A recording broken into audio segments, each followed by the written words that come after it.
Merci de votre attention, madame, monsieur. L'actualité ce mardi, la GZZ, la coopération allemande au Togo, étend sa couverture à la région des savanes. Plusieurs domaines sont concernés, l'agriculture, la bonne gouvernance, l'emploi des jeunes et j'en passe.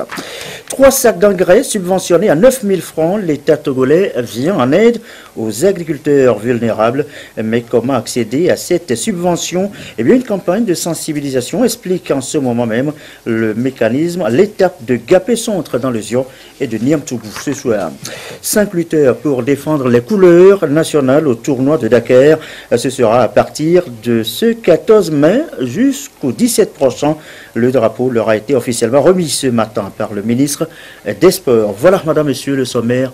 Bienvenue. Bonsoir à tous. Nous vous l'annoncions dès hier déjà la visite d'État du président Faure Gnassingbé en Zambie. Une visite de 2 jours qui s'achève donc ce mardi. Les images de l'arrivée du chef de l'État Lusaka accueilli à l'aéroport international Kenneth Kaunda par son homologue Edgar Lungu, les membres du gouvernement, les diplomates, des officiels côté zambien comme togolais. Cette visite aura servi aux 2 pays de raffermir le lien de coopération avec en toile de fond la définition et l'orientation des axes prioritaires. Notez que le Togo et la Zambie siègent tous 2 actuellement au Conseil de paix et de sécurité de l'Union africaine.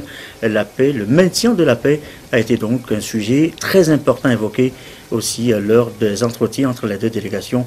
Plus de précisions sur ce voyage du chef de l'État en Zambie dans les prochaines éditions. En attendant, on découvre là les images de l'arrivée du chef de l'État.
Et notez que le séjour du chef de l'État en Zambie a été également marqué par une séance de travail avec le président zambien Edgar Lungu.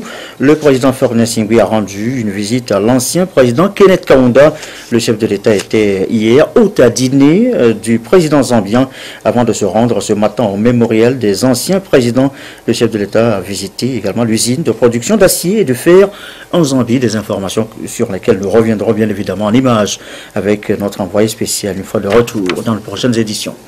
À la primature, entrevue ce mardi entre le Premier ministre Commissaire Classou et les membres de la haute autorité de prévention de lutte contre la corruption et les infractions assimilées.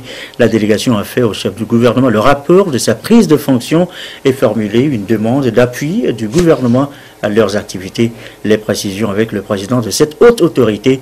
Il est au micro de Antoinette Omaovavor. Nous sommes venus rendre une visite de courtoisie au Premier ministre. Au cours de cette visite, nous lui avons fait le rapport sur nos formalités d'installation, l'étape où nous sommes.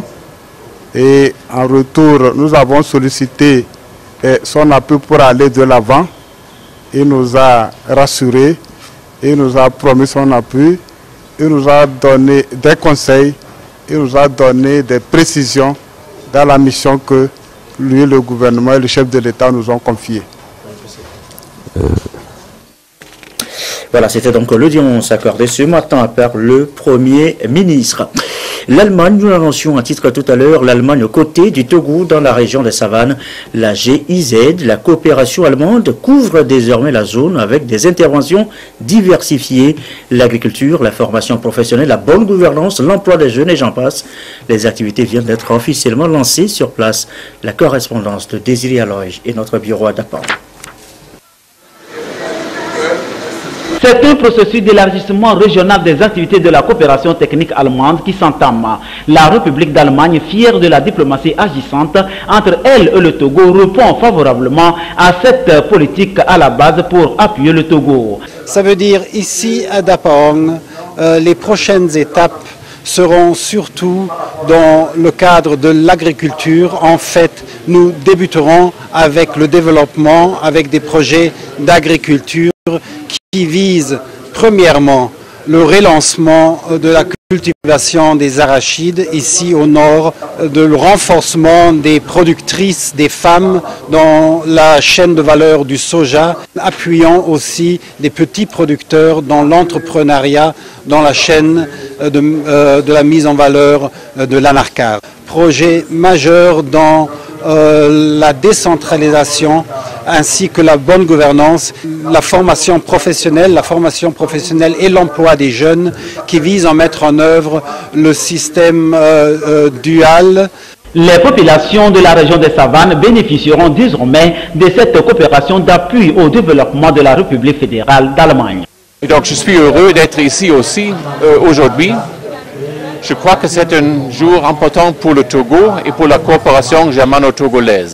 Les grandes décisions ont été faites en 2012, mais on s'est concentré au sud pour vraiment démarrer, pour prendre un peu l'expérience. On a fait cela et donc je suis heureux que maintenant on est venu pour démarrer les activités de la GIZ, de la coopération allemande, dans toutes les régions du pays et spécialement ici à Dapaong au nord du pays, dans la région des savanes. Au nom du chef de l'État, le ministre Kossi Assemaïdou, en charge de la planification du développement, lance les activités de la GIZ dans la région des savanes. Le gouvernement togolais s'attelle davantage à offrir aux populations un bien-être social sur toute l'étendue du territoire national. Ce démarrage des activités de la GIZ dans la savane au nord pour équilibrer le processus de développement décentralisé au Togo. Un réel plaisir que je me retrouve ici avec mes collègues ministres, ensemble avec l'ambassadeur, son excellent Christophe Sander, dont je salue la disponibilité pour la matérialisation de la dynamique de la coopération germano-togolaise. Je voudrais exprimer au nom du président de la République, son Excellence Fort Eswazimna Gnassingbé, notre profonde reconnaissance au gouvernement de la République fédérale d'Allemagne pour son engagement à accompagner le Togo.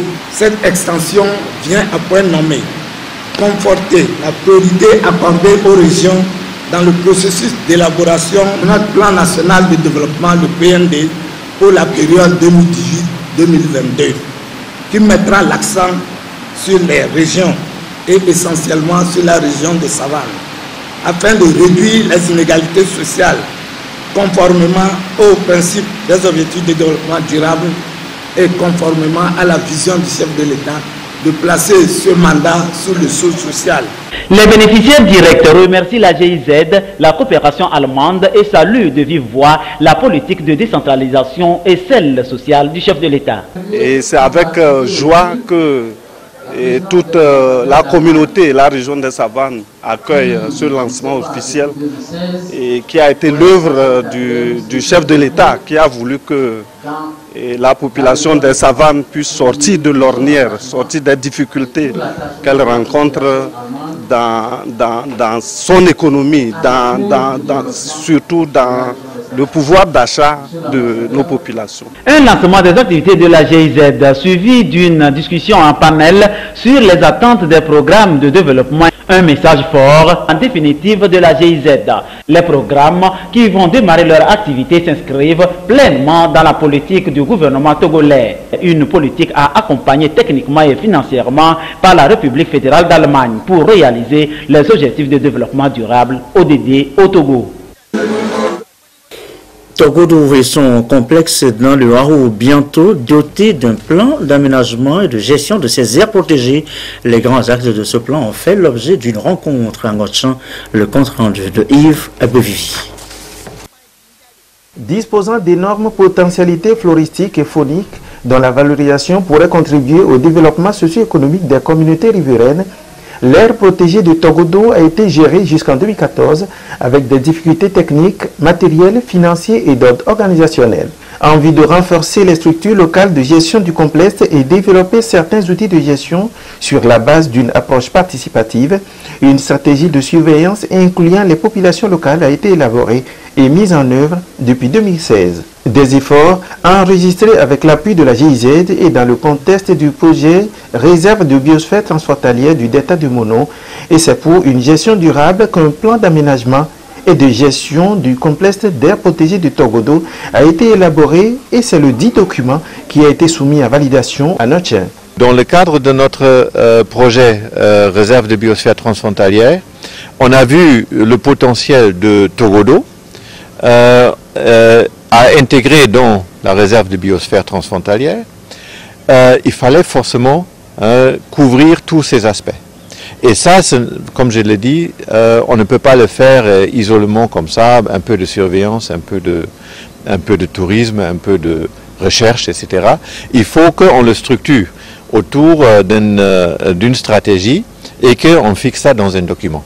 Cette validation a vu la participation des acteurs impliqués dans la gestion de l'aire protégée de Togodo, notamment les préfets de Yoto et de Garo, les représentants des services techniques de l'administration publique, les chercheurs scientifiques, les parlementaires et les représentants locaux. Vous êtes agriculteur, comment bénéficier de la subvention de vos engrais via Agri-PME, cette subvention par téléphonie mobile? Eh bien, une campagne de sensibilisation explique en ce moment aux producteurs le mécanisme d'accès à cette aide. Première condition, être identifié comme agriculteur vulnérable. L'étape de Gapé-Centre dans le Zio de Douaré avec Prudence Insou. La nouvelle politique de distribution des intrants agricoles au Togo, 100 000 producteurs dits vulnérables ont été identifiés pour le compte de la campagne agricole 2017. Ils bénéficient d'une subvention de l'État à raison de 9 000 francs CFA sur 3 sacs d'engrais. Ici, à Gapé, dans la préfecture de Zio, groupements agricoles et organisations paysannes s'approprient le mécanisme et les modalités d'approvisionnement des engrais subventionnés. À travers la téléphonie mobile, on crée un compte électronique sur lequel on positionne les 9 000 francs. Le producteur, une fois enregistré, il reçoit un message pour lui notifier qu'il a reçu une subvention de 9 000 francs. Avec ça, il va dans le magasin et il est servi par le gestionnaire et automatiquement les 9 000 francs sont défalqués. Nous avons de l'argent, mais nous ne trouvons pas où acheter de l'engrais. Maintenant, comme l'État a permis à ce que les sociétés viennent, qui soient proches de nous et nous vendre de l'engrais à tout moment que nous voulons avoir de l'engrais, c'est très bon. Rapprocher les points de vente des intrants agricoles des producteurs, c'est l'enjeu de cette libéralisation voulue et mise en œuvre par le gouvernement à travers des circuits de commercialisation et de distribution des engrais. Une vingtaine de sociétés privées est retenue à cet effet. Mais l'État maintient toujours son rôle de contrôle de la qualité des intrants par le biais de la centrale d'approvisionnement et de gestion des intrants agricoles. Les privés sont censés mobiliser suffisamment de stocks et faciliter aussi la création de l'emploi. À la frontière, on doit s'assurer que le produit est de bonne qualité. Mais une fois le produit sur le terrain, on va toujours faire le contrôle qualité. Il y a une vingtaine d'inspecteurs qui ont été désignés, qui vont faire le contrôle au niveau des points de vente. Les magasins sont géoréférencés et vont s'étendre progressivement à toutes les localités du pays. Cette campagne de sensibilisation est appelée à susciter l'adhésion des bénéficiaires à la nouvelle politique qui a pour corollaire l'amélioration de la productivité et la transformation sur place des produits agricoles. Et même attention pour les producteurs de Niamtougou, séance d'explication, de sensibilisation, là aussi, sur la subvention de 9 000 francs sur 3 sacs accordés par l'État aux producteurs vulnérables. Compte rendu de Nestor Moussou. Grâce à une subvention de l'État, des mécanismes ont été mis en place ces dernières années pour faciliter l'achat des engrais aux producteurs vulnérables à partir du téléphone portable. Mécanisme dénommé Agri-PME ou porte-monnaie électronique de l'agriculteur. L'application de ces mécanismes a rencontré des difficultés. Le monde rural ne maîtrise pas bien les contours. La CAGIA, centrale d'approvisionnement et de gestion des intrants agricoles, a perçu les manquements. Elle a entamé une tournée de sensibilisation pour édifier davantage les paysans, comme ici à Niamtougou, dans la région de la Kara. Agri-PME, c'est un canal par lequel l'État passe pour subventionner les vulnérables. Certains reçoivent des messageries, ils n'arrivent pas à gérer. Donc il faut les expliquer comment ça se passe. Au début, il a fallu sélectionner 3 sociétés de la place pour pouvoir gérer cette subvention. Premièrement, les 3 sociétés se sont dit qu'ils pouvaient gérer. À la fin, c'est Élysée Cotran seul qui a pu assumer. Comme les 2 autres n'ont pas pu, nous avons fait recours à la société Élysée Cotran. Donc ça a été une des difficultés. Avec les explications, les ambiguïtés ont été levées et beaucoup de producteurs sont satisfaits. Je crois que la réunion nous a permis de comprendre le mécanisme du téléphonie mobile et que prochainement, ça pourra nous aider dans les transactions des achats des engrais par téléphonie mobile. Par rapport à l'entretien, les échanges ont vraiment été fructueux. On nous a promis que donc, ceux qui n'avaient pas pu acheter l'année passée, donc cette année, ils sont reconduits automatiquement. Donc, et que ceux qui avaient bénéficié l'année passée, donc cette année, sont sortis du système, afin que une large couche des vulnérables puisse vraiment bénéficier. Les producteurs visés ont la possibilité de s'acheter 3 sacs d'engrais. Dans les conditions normales, le sac coûte 13 720 francs CFA. Au prix subventionné, il vaut 10 720 francs. Nous restons à Niamtougou avec Nestor Mouzou pour une autre campagne, cette fois-ci une séance de vaccination contre la rage. C'est une opération gratuite dans les villages et cantons de la préfecture. Nestor Mouzou pour nous en dire plus. À Niamtougou, les animaux de compagnie ont fait l'objet d'une séance de vaccination contre la rage. L'opération se situe certes dans la continuité de la campagne nationale lancée en juillet 2016 à Madiatom, dans l'Abina, mais elle s'est imposée en ce moment car il y a urgence. Cette maladie s'est manifestée avec même une perte en vie humaine. Le ministère de l'Agriculture, de l'Élevage et de l'Hydraulique a décidé donc de mener la riposte. Les services techniques de l'élevage ont saisi l'occasion pour sensibiliser la population sur les comportements à adopter afin d'éviter la maladie de la rage. Nous avons expliqué à la population le bien fondé de la vaccination. Nous les avons expliqué que la rage est un problème de santé publique et que chiens, chats et singes doivent être vaccinés et protégés. Et nous leur avons dit que dès qu'il y a un cas malheureux, un incident malheureux de morsure, de griffure de ces animaux de compagnie, qui s'adressent rapidement aux services vétérinaires pour être pris en charge et être envoyés au niveau des services compétents de la santé publique afin de pouvoir limiter les dégâts. On dit souvent que prévenir vaut mieux que guérir, puisque quand il y a une morsure, il faut alors aller au traitement. Le traitement, ce n'est pas le sérum antirabique. Et ceci, ça coûte cher. Ça coûte cher, c'est dans l'ordre de 90 000 francs.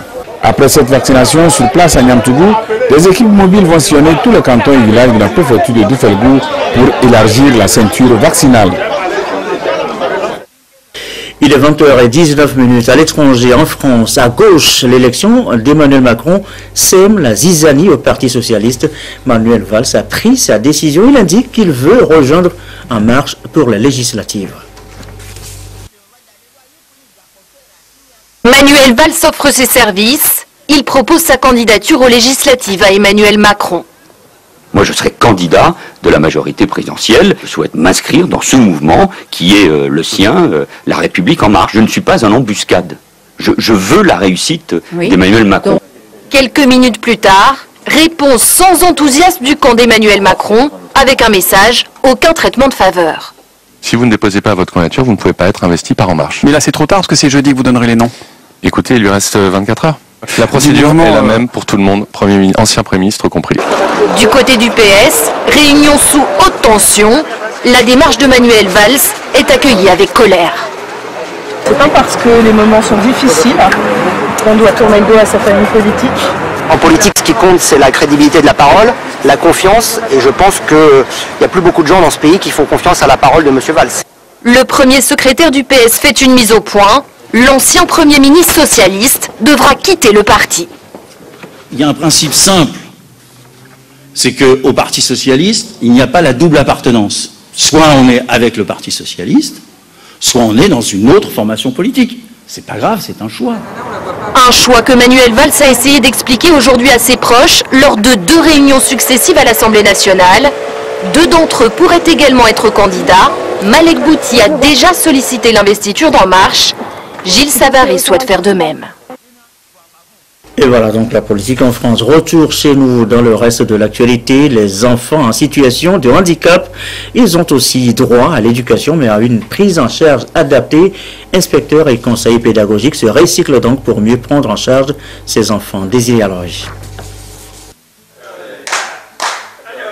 Des encadreurs pédagogiques sélectionnés dans la région des Savanes pour une mise à échelle des dispositions pluriacteurs d'éducation inclusive pour accroître la participation sociale et la qualité de vie des enfants handicapés. Une formation assurée par Handicap International. Cette formation, c'est de promouvoir l'éducation inclusive dans toutes les écoles ordinaires de la région des Savanes au Togo. L'éducation pour tous est une priorité des hautes autorités du pays. Et dans le cadre de la mise en œuvre du projet d'éducation inclusive, l'ONG Handicap International appuie la direction régionale de l'éducation des Savanes à former les encadreurs pédagogiques, c'est-à-dire les inspecteurs et les conseillers pédagogiques en cette thématique, c'est-à-dire thématique de l'éducation inclusive, afin de promouvoir cette éducation dans toutes les écoles ordinaires de la région des Savanes. Je trouve que si ceux-ci, c'est-à-dire le personnel d'encadrement, n'est pas outillé à la thématique, il y a un biais dans la mise en œuvre des activités. Voilà pourquoi nous saluons l'initiative du partenaire qui a voulu former tout le personnel d'encadrement pendant 3 jours, et un pool de formateurs sera retenu, 5 je crois, et ceux-là seront encore renforcés 2 jours supplémentaires pour pouvoir accompagner ou bien faire le suivi des enseignants. L'identification des facteurs qui freinent le système inclusif, le vocabulaire, la thématique, les modèles de l'inclusion ainsi que les textes juridiques seront des thèmes de formation qui va durer 3 jours.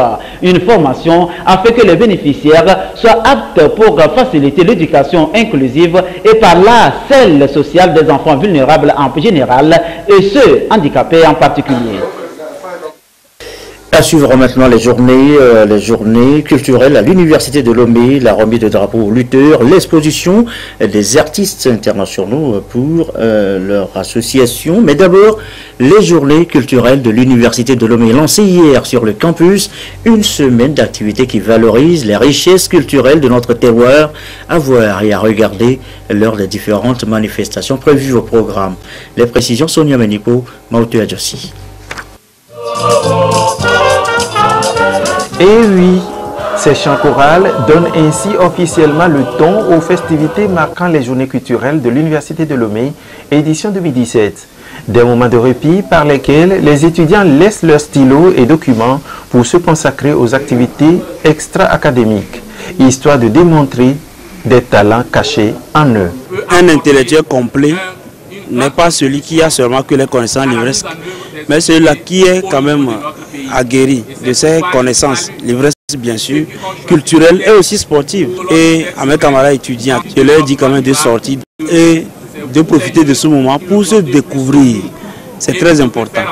La mise en œuvre des objectifs de développement durable nécessite la mobilisation de tous les acteurs de la vie nationale, raison pour laquelle le thème de cette année s'intitule « Étudiants togolais, l'art et la culture pour une contribution à l'atteinte des ODD au Togo ». Aujourd'hui, on ne peut pas parler de développement sans les ODD. C'est la ligne directrice éditée par le monde entier pour s'inscrire dans la durabilité en matière de développement. Dans nos traditions, les meilleurs messages sont portés à travers l'art et la culture. Donc la culture, conformément à nos traditions, doit jouer un rôle dans la mobilisation de toute la société pour l'atteinte des objectifs du développement durable. La représentante du ministre de l'Enseignement supérieur a invité les étudiants à faire de cette journée une véritable plaque tournante afin de hisser haut l'art et la culture au Togo. Les journées culturelles à l'Université de Lomé, un reportage présenté par Yves Aglevivi. Sport, le tournoi de lutte de la CEDEAO, ce sera ce 14 au 17 mai prochain à Dakar au Sénégal. 5 lutteurs togolais vont défendre les couleurs nationales dans les arènes. Le drapeau leur a été d'ailleurs officiellement remis ce matin par le ministre Guy Madje Lorenzo en charge des sports. Martin Sandani Mankoubiji a assisté à la cérémonie. 5 catégories de lutteurs de 66, 76, 96, 100 et 120 kilos vont représenter le Togo à Dakar pour le compte du 8e tournoi de lutte de la CEDEAO. Le ministre en charge des sports, Guy Madje Lorenzo, en leur remettant le drapeau, a souhaité bonne chance aux athlètes et les a exhortés à plus de détermination pendant la compétition. Vous savez que l'intégration régionale tient à cœur beaucoup au chef de l'État. C'est une autre manière de pouvoir opérer, travailler dans le sens de l'intégration. Je suis très heureux que l'équipe togolaise de lutte africaine codifiée puisse être représentée à ce grand moment de l'intégration régionale. Le message du Premier ministre est très simple. Ce que Pierre de Coubertin avait dit il y a plus d'un siècle, l'essentiel c'est de participer. Pour le Togo, l'essentiel c'est de gagner. Les athlètes, quant à eux, par le biais de leurs dirigeants, ont promis de se battre pour honorer le Togo au cours de cette 8e édition du tournoi de lutte de la CEDEAO. Notre équipe est prête, elle s'est suffisamment préparée. Je pense qu'elle fera quelque chose de bien, de très bon au 8e tournoi africain de lutte. Pour la participation, on a toujours regardé le président de la fédération togolaise de lutte qui essaye tant bien que mal de faire ce qu'il peut pour nous mettre dans de bonnes conditions de combat. Nous connaissons bien la taille des athlètes sénégalais et nigériens. Par le passé, nous avons toujours eu soit 3e, 4e place. Mais cette fois-ci, avec nos entraînements et le niveau de nos athlètes, je pense que nous allons franchir cette barre pour aller en finale, s'il plaît à Dieu. La compétition démarre le 14 mai prochain et prend fin le 17 mai à Dakar, capitale sénégalaise. Allez, on va refermer cette édition sur les œuvres de ces artistes porte-flambeau pour la paix. Leurs œuvres sont un hymne à la paix. En tout cas, c'est comme cela qu'ils se définissent au sein de leur association internationale des artistes pour la paix. Augustin Kossi pour Zizou. Dans cette salle de l'Institut Goethe, des œuvres d'art exposées, fruits de l'esprit de créativité des artistes paix entre les peuples. Et les artistes, les voici. Ils se sont retrouvés au sein de cette association pour véhiculer chacun un message particulier. Le message essentiel, c'est que nous devons tout faire en tant qu'hommes, de ne pas détruire l'environnement, de tout faire pour protéger l'environnement, pour donner vie dans tout ce que nous sommes en train de faire. Et le thème que j'ai utilisé, surtout au milieu, c'est la joie de vivre. Des personnages qui se flirtent, qui parlent entre eux. Il y a de bonnes mines dans leur visage. Quand je peins des œuvres de ce genre, j'interpelle l'humanité à vivre dans une harmonie totale. Le bleu, c'est Dieu. Et le rouge, c'est l'amour qui veut dire l'amour que Dieu a pour nous. Fait qu'il a créé des choses à la dualité. Là, nous voyons des traits qui représentent un peu le mal, le bien, l'échec ou la réussite. Bon, en fait, c'est pour envoyer un message à l'humanité pour dire tout ce que Dieu a créé, de l'accepter. Les tableaux, à les voir, sont chargés d'émotions et suscitent l'admiration des visiteurs. Du vécu quotidien aux défis majeurs de l'heure, des thématiques explorées par les artistes pour répondre aux exigences d'un concept, un coup de pinceau pour les orphelins. C'est notre 3e expo pour cette année, pour l'association internationale Artistes Paix entre le peuple, dont le but toujours d'aider les orphelins et surtout les orphelines à Ange. On a allé visiter là-bas et on a trouvé vraiment qu'ils ont besoin d'aide. C'était très bien, j'ai aimé, c'est vraiment intéressant. Ce qu'on peut dire, c'est d'encourager vraiment ces genres de personnes à faire ce qu'il faut, à donner le meilleur d'eux-mêmes. C'est génial, ça parle beaucoup et ça donne envie d'aider les orphelins et les veuves tout simplement. L'Association internationale Artistes Paix entre les peuples réunit les artistes plasticiens de différents pays et œuvre pour la promotion de l'intégration des peuples à travers le monde. Cette exposition vente dont les recettes seront destinées aux associations caritatives et orphelinats illustre d'ailleurs cette volonté à réconcilier l'humanité à travers l'art. Et quelques communiqués avant de refermer définitivement cette édition. Communiqué d'abord du ESCROUM. Dans le cadre de la mise en œuvre du programme de réparation, le Haut Commissariat à la réconciliation et au renforcement de l'unité nationale entreprend une tournée d'information et d'échange avec les populations du Togo. Pour ce faire, 3 délégations composées des membres du ESCROUM et des personnes ressources seront dans 8 régions créées par la Commission Vérité, Justice et Réparation pour faciliter ces travaux en son temps. Ces rencontres auront lieu du 10 au 31 mai 2017 selon le programme ci-après. Région des Savanes, vendredi 12 mai 2017, grande salle de la préfecture à Dapamon. Région des Plateaux Ouest, vendredi 12 mai, grande salle de la mairie à Palimé. Région de la Kara, mardi 16 mai 2017, palais des congrès de Kara. Région des Plateaux Est, mardi 16 mai 2017, grande salle de l'évêché à Atapamé.